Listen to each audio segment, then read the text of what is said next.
Welcome to టీ10. తిరుమల తిరుపతి దేవస్థానం టీటీడీ వేదికగా BJP, RSS, Bajrang Dal కార్యకర్తలు మతతత్వ ప్రచారాన్ని కొనసాగిస్తున్నారు. ఎంతో ప్రశాంతంగా ఉన్న తిరుమలలో అబద్ధపు ప్రచారాలతో భక్తుల మనోభావాలను దెబ్బతీస్తున్నారు. మతాల మధ్య ఉద్రిక్తతలు రెచ్చగొట్టాలని చూస్తున్నారు. టీటీడీ సమాచార విభాగంలో ప్రజా సంబంధాల అధికారిగా నిష్కా బేగం అనే ముస్లిం ఉన్నారని, ఆమె ఇంటిపై ఈడీ దాడులు చేసిందని, నగలను స్వాధీనం చేసుకుందని మతతత్వవాదులు సోషల్ మీడియా వేదికగా ప్రచారం చేశారు. విషయం తెలుసుకున్న టీటీడీ ఈవో శ్యామలరావు దేవస్థానంలోని సోషల్ మీడియా విభాగానికి ఈ సమాచారం అందించారు. ఈ పోస్టు చేసిన వ్యక్తి ఎవరో గుర్తించాలని ఆదేశాలు జారీ చేశారు. ఈ నేపథ్యంలో టీటీడీ సమాచార సోషల్ మీడియా విభాగాలు ఆరా తీయగా ఉత్తరప్రదేశ్ కు చెందిన మాజీ సైనికుడు, బీజేపీ కార్యకర్త, మోడీ అభిమాని కోల్ ఏకేఎస్ రాణా ఈ పోస్టు పెట్టినట్లు తేలింది.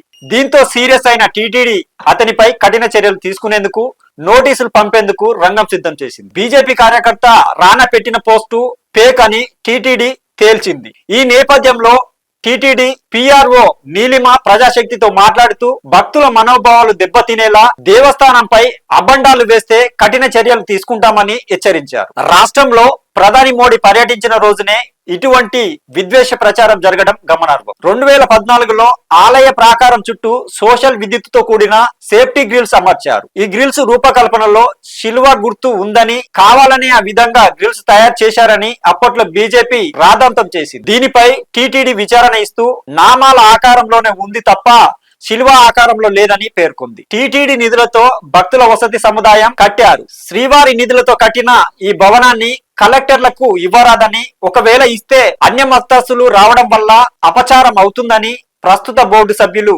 బీజేపీ రాష్ట్ర అధికార ప్రతినిధి భాను ప్రకాష్ రెడ్డి అప్పట్లో కోర్టుకెక్కారు. హైకోర్టు సీరియస్ అయ్యి ప్రజలకు ఉపయోగపడేదే తప్ప మత ధోరణితో చూడరాదని ఆయనకు మొట్టికాయలు వేసి, తాజాగా దాదాపు 75 ఏళ్లు పాప వినాశనాన్ని నమ్ముకొని పూసల దండలు అమ్ముకుంటున్న 500 మంది షికారి కుటుంబాలను మతముద్ర వేసి కొండ నుంచి తరిమివేశారు. షికారిల్లో ఒకరు క్రిస్టియన్ యువతిని వివాహం చేసుకున్నాడని మతోన్మాదుల ఫిర్యాదు మేరకు ఈ చర్యకు పాల్పడ్డట్లు ప్రజాశక్తి పరిశీలనలో వెల్లడైంది. తిరుమల అభివృద్ధికి బాసటగా నిలుస్తున్న తిరుపతి అభివృద్ధికి టీటీడీ నిధులు కేటాయించాలని సిపిఎం డిమాండ్ చేస్తుంటే, తిరుపతిలో హిందూహేతరులు కూడా ఉంటారని, అందువల్ల టీటీడీ నిధులు ఇవ్వొద్దని బీజేపీ అడ్డుపుల్ల వేస్తుంది. 2014లో కడపకు చెందిన పుట్టా సుధాకర్ యాదవ్ ను టీటీడీ చైర్మన్ గా రాష్ట్ర ప్రభుత్వం ప్రకటించింది. ఆయన క్రిస్మస్ సందర్భంగా జరిగిన శాంతి సభకు వెళ్లారని, అటువంటి వ్యక్తిని టీటీడీ చైర్మన్ గా ఎలా నియమిస్తారని సంఘ్ పరివార్ శక్తులు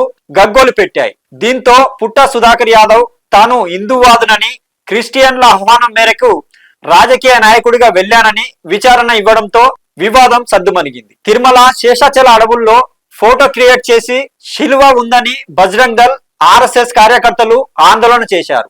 ఈ సందర్భంగాను టీటీడీ విచారణ ఇచ్చింది. తిరుమల తిరుపతి దేవస్థానంలో ఎన్నో ఏండ్లుగా బీజేపీ, బజరంగ్ దళ్, ఆర్ఎస్ఎస్ కార్యకర్తలు అసత్య ప్రచారాలు చేస్తూ భక్తుల మనోభావాలను దెబ్బతీస్తున్న టీటీడీ విచారణ ఇచ్చుకోవడం తప్ప వారిపై కఠినమైన చర్యలు తీసుకోపోవడం విమర్శలకు తావిస్తుంది. తాజా సంఘటనలోనైనా కఠిన చర్యలు తీసుకోవాలని, మతోన్మాదుల విద్వేష ప్రచారాలకు అడ్డుకట్ట వేయాలని ప్రజలు కోరుకుంటున్నారు.